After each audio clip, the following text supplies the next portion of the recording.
こんにちは、旅と鉄道のチャンネルです。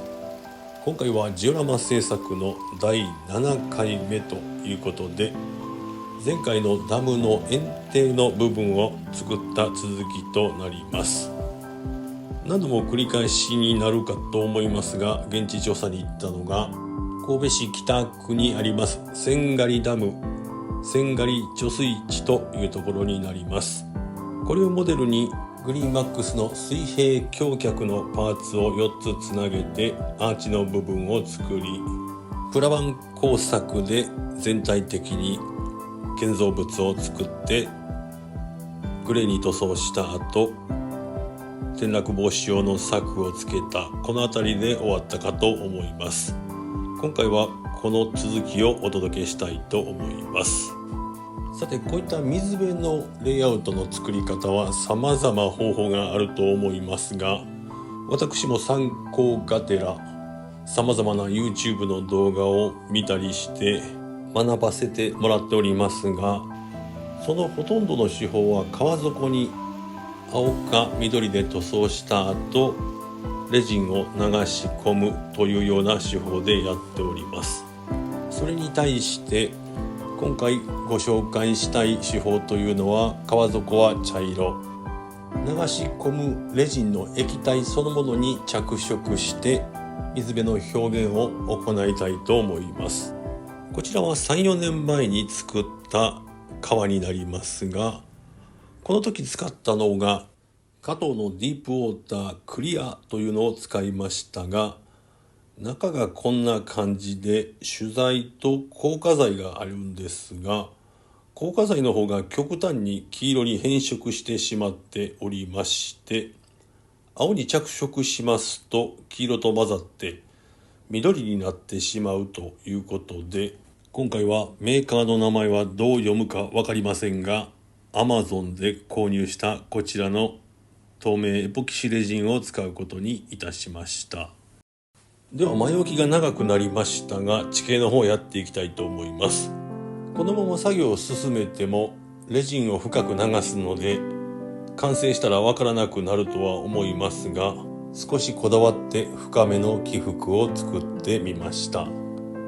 この時無理やりやったのでスチロールカッターが破損してしまいまして、ちょっとこれは廃棄処分となりそうです。そのこともあって深めの谷間のようなところが処理できなかったので、紙粘土を使い少し平滑にこんな感じで一旦収めて、次は加藤のプラスタークロスを貼ります。こちら商品の説明書きには 50% 程度重ねて貼っていくというようなことを書いておりますが、水につけると縮みますし、貼るときにあまりうまいこと貼れないので、そんなにこだわらずに適当にカットすればいいかと思います。ではこちらを水に浸して貼っていきたいと思います。橋脚の柱のところはあらかじめ切り抜いておきます。この時に橋脚のところに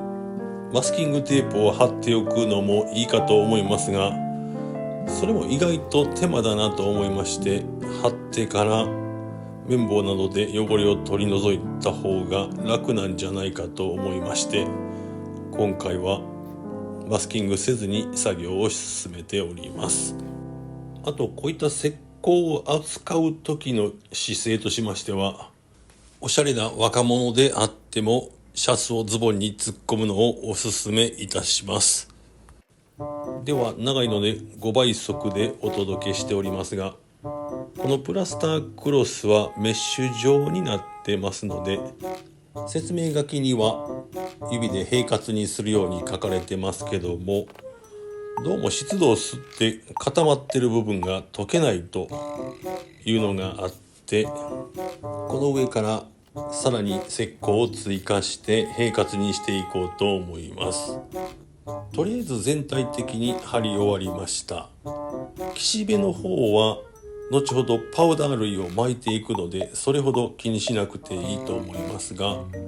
レジンを流した後直接底が見えるようなところはこのような段差があると目立つので、これを石膏を使って目立たなくしていきます。石膏の種類によっても変わりますが、この石膏の場合だと石膏が2に対して水が1となりますが、今回はかなり薄めというか半分の1対1の比率で混ぜております。先に貼ったプラスタークロスが水分を吸収してしまってすぐにカチカチになってしまうので、その対策としてかなり緩めの石膏がおすすめでございます。ちょっとせっかちなところもあり、石膏をぐるぐると混ぜておりますが、水を入れてから1分ほど待ってそこからかき混ぜた方がいいみたいです。ではこれを流していきますが、順番としては水漏れの恐れのあるところ、ここから流していきます。ご覧の通り表面張力のような感じでちょっと浮き上がってるかと思いますが、これがもう水分をかなり吸って、まだ石膏を溶いて間もないですが、こちらに巻いた瞬間効果が始まるというような感じです。場所が変わってこちらも水漏れの恐れのある場所になりますので、防水を兼ねてしっかりと養生していきます。余った石膏は先ほどの段差、不自然なところですね、こういったところを埋めていき平滑にしていきます。では全体的にはこんな感じで一度確認しております。次に塗装の方に入りたいと思いますが、使う塗料はタミヤ情景テクスチャーペイントブラウンと、それから加藤の水底カラーライトブラウン、この2種類を使っていきます。水底カラーの方は防水効果がありますので、レジンの液漏れを防ぐということで、先ほどの石膏でもやりましたが、さらにダメ押しということで端の方は水底カラーをとりあえず塗っております。それから色合いとしては水底カラーの方が淡い色なので、浅いところにはこちらを、水深の深くなる真ん中のあたりには濃い色の情景テクスチャーペイントを塗布していきます。これには地面を形成するような成分も含まれていますので、先ほどの石膏で処理しきれなかったような地形もここでダメ押しで仕上げるといいかと思います。色と色との境目が目立つので、アクリル系の白であれば何でも使えますが、情景テクスチャーペイントに白を混ぜて少し境目をぼかして、なおかつアクリル系の薄め液でさらにぼかしたのがこんな感じでございます。完全にぼかさなくてもこういった石を巻きますので、それほど気にしなくていいかと思います。この時中央に石を巻くと深さを強調できなくなるので、少し水に浸かる程度のところまで巻くのがいいかと思います。使っている石の方は毛林製の川石、小中特大大岩、それから加藤のジオラマライトストーンミディアムグレーというのを使っております。では地形の準備が整いましたので、次はレジンを流していきます。このタイプはエポキシレジンと言いまして、主材と硬化剤を1対1の比率で混ぜて使うタイプになります。今回はたくさん使いそうなので他にも買いましたが、レジンの種類の選び方としては単純に安くてたくさん入ったものという基準で選んでおります。ではまず50度ぐらいのお湯で湯煎してレジンの液体を温めます。それから計量カップにて1対1なんで同じ量を正確に測って混ぜ合わせます。それで注ぐ時とか混ぜる時とか泡立たないようにゆっくりとやるというのが重要で、混ぜ始めるとちょっと白く白濁してきますが、だいたい混ざりますとかなりクリアになってきます。クリアになってきましたら色の追加を行いまして、今回は加藤の波音カラーターコイズという色を混ぜております。混ぜる時間としてはゆっくりこんな感じでだいたい5分ぐらい混ぜればいいかと思います。それで混ぜ合わせたのがこんな感じなんですけども、これを少し 2,3 分置いて泡が少しなくなってからこちら現場の方に流していきます。最初は様子見ということでかなり少なめに作って注いでおります。その後様子を見ながら色の濃さとか必要に応じて変えていけばいいかと思います。だいたいこんな感じでいいだろうと思いまして、今度は似たようなものを大量に作ってガツンと注いでおります。このように新たにレジンを混ぜるときはまた湯煎をして温めている方が良さそうです。温める効果としては温度が低いと粘り気が増して混ざりにくいので、その結果泡ができやすいとか浸透力が弱いので隙間に入っていかないとか、あとレジンそのものが固まる硬化時間も長くなるようです。レジンの専門家ではないので本当のところはよくわかりませんが、一応説明書きには室温と液体の温度どちらも25度でおおよそ24時間で固まりますよというような記載となっております。それと余分なことかもしれませんが、肝心なので申し上げておきますと、こういったエポキシ樹脂は肌に触れますと腫れたり、あるいはやけどのような症状になったりアレルギー反応を起こすことがありますので、必ず手袋はするということでお願いしたいと思います。ちょっと撮影し忘れましたが、この端の方はマスキングテープを貼って水底カラーでちょっと防水した感じで、そこからこちらを流しております。一気にドバッといかずに少しずつ様子を一応見てやっております。それから一応ちょっとでも手に液体がついたら手を洗って手袋も新しい色に変えるといいと思います。では1日で全て流しますと極端に分厚くなってもしかしたら固まらないかなと思いまして作業を2日に分けております。1日目はだいたいこんな感じでかなり浅いところで終わらせております。ただ作業しながらはあんまり思わなかったんですが、こうしてみるとなんかくすんだ感じに見えるので、翌日はちょっと色替えしましてアクリル系の塗料なら混ざるようなので、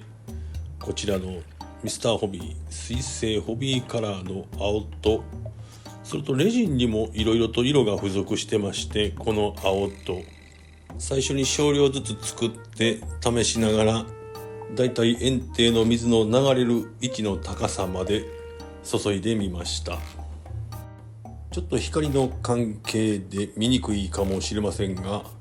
高さはこんな感じでマスキングを外しておりますが、水の流れ出るところから1ミリぐらい下で止めております。ちょっと失敗したかと心配しておりましたが、それなりに仕上がったかと思います。ではこちらが裏側のマスキングしたところになります。今回は塗料を使って防水をしましたが、今更ですが透明のこちらのジェルメディウムとかそういったものを使って防水をした方が後からこの汚れを取り除かなくていいので良かったかなと思います。ではマスキングを外しまして、このマスキングした部分が性質上どうしても盛り上がってしまいますので、ここをカッターで削ってなるべく平らにしていきます。その後防水用の塗料も拭き取ってみたのがこんな感じ。ちょっとまだ汚れが残っておりますが、これは今後処理したいと思います。ではお次は波を表現してみたいと思います。個人的に波の表現で使う素材はこちらの3種類。左からリキテックスのジェルメディウム。こちらはジェルなので塗りやすくて微細な表現に適しております。お波小波は作った造形が崩れないまま仕上がりますので、荒々しい波なんかを作るときに適しております。そしてさざ波は作った形がやんわりと崩れるので、穏やかな波を表現したりするときに向いている素材となります。ダム湖はふんわりした波にしたいので、主にさざ波を使っていきますが、塗り始めるとって感じでかなり違和感を感じました。というのも以前さざ波を使った感じよりかなり硬いイメージです。なのでちょっと確認のために試してみました。まずはさざ波を塗っております。次は大波、小波の方ですね。で最後にジェルメディウムも試し塗りしまして、見比べてみたところ、本来緩いはずのさざ波の方が硬い大波小波よりもハードだったという衝撃の事実が発覚いたしました。多分これね、ウッドランドシーニックスいうとこが作って加藤が輸入販売してるんですけど、その時に大波小波のボトルにさざ波のラベルを貼り間違えたのではないかと思います。ちょっと硬さが変わるのは保管方法とか製造した時期とかの経年劣化による違いやと思います。この辺返品交換も考えましたけど、ちょっと手間なのですでにそこそこ作業しちゃっておりますし、このまま進めたいと思います。作業の仕方、順序としては手の届くところから手前に向けて作業をするといいと思います。まずは木のヘラで広範囲に薄く伸ばして塗り広げます。あとは筆を使ってひたすらポンポンポンポン叩いていく感じの作業を延々と続けていきます。使ってる筆は100均で購入したもので、大きさとしては中ぐらいがいいと思います。今回はダム湖なので湖ですけども、これが海に変わりますと大きめの筆を使えば大きな波を表現できるかと思います。こういう水辺の風景を作る機会っていうのは少なくて、なかなか慣れませんので、最初はうまくできるかどうか不安なんですが、やり始めてみると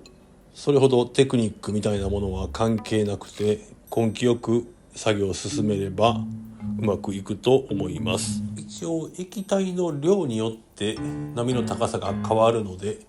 その辺を狙って調整することは可能ですが、普通に作業をやってると勝手にムラになって強弱がつくので、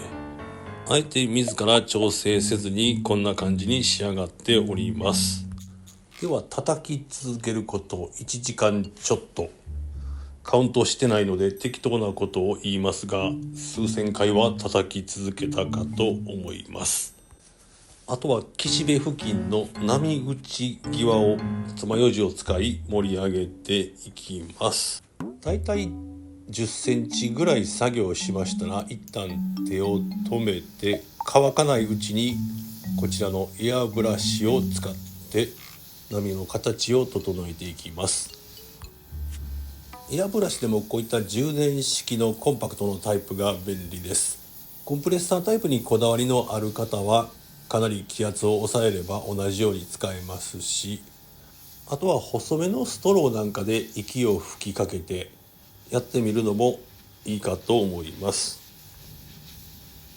こちらが数年前に作ったさざ波を使った革になりますけども、ご覧のように波の頭が潰れて丸い感じ、柔らかい感じなのがお分かりいただけるかと思います。それに対して今回さざ波のラベルを貼った大波小波であろう商品の方はですね、こんな感じに波の頭がそのまま潰れずに残って立ってるっていう感じになります。これを乾いた後塗り重ねることで、極端に言うと葛飾北斎の富岳36景みたいな波が作れるということでございます。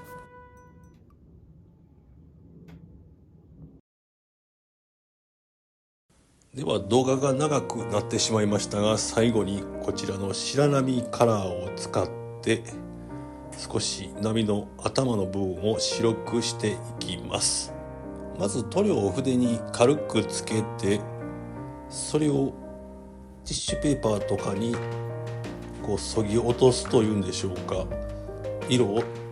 塗りたくっていきまして、筆の成分としてはほとんど残ってない状態にします。この手法をドライブラシと言いますが、これを筆の代わりに爪楊枝を使うのが有効で、うまく言葉に表現できないんですけど、あと一こすりぐらいでもう塗料が全部なくなるよっていうぐらいまで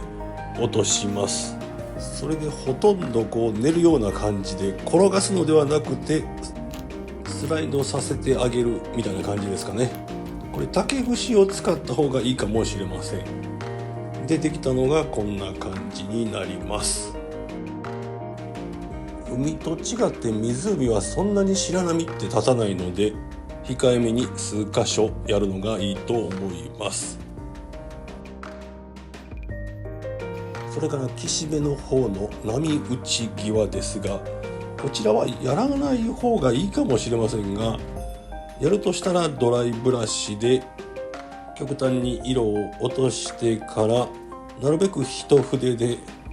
全体に塗り広げるといった感じで作業するのがいいと思います。対岸の方は波打ち際が崖なので、こちらの方は塗料をそれほど落とさずに爪楊枝で直接塗布していきます。この時崖に向かって縦に塗らずに、波の形が縦方向であってもそれを無理やり横方向になるべく直線的な動きを避けて、ちょっと小さな円を描くような半円ですかね、それとポンポンポンポン叩いていくようなイメージも持ちつつ作業していくのがコツでございます。私は右利きですが、こういった角とか端は右手だと手が届かないので、頑張って左手で作業しているところでございます。ではこの辺りで作業を一旦止めまして、前回からの一連の動画でできたのがこんな感じでございます。